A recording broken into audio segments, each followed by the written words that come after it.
Noriu parodyti, nuo ko prasideda mokymai, nes dažnai gaunu iš jūsų žinučių, kaip vyksta mokymai, nuo ko prasideda ir panašiai. Noriu parodyti. Visi šie įrankiai būna apkalbami pačioj pradžioj, parodoma, kur jie naudojami, ant automobilio, kurioj vietoj, kaip dirba, nes vieni jie dirba spaudimo būdu, kiti sukamuoju judesiu. Tai viską šitą apšnekam. Toliau čia yra pasiruošta mokymams.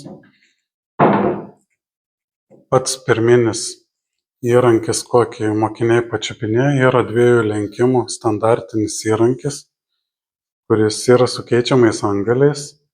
Čia yra antgaliai.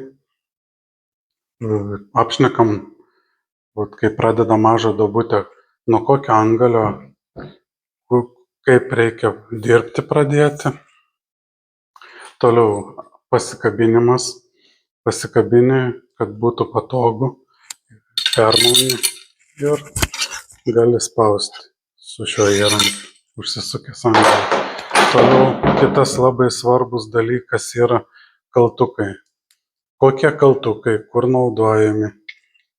Čia yra mušeklis. Jeigu perkeliai į viršų, kad galėtum nukalti.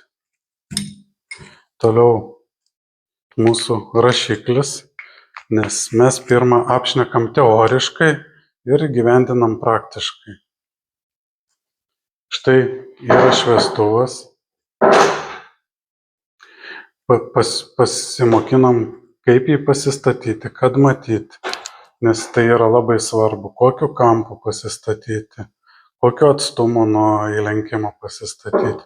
Čia yra labai svarbus dalykas. Visą šitą mes apšnekam ir pradedame dirbti. Ir maloniai kviečiam į mokymus.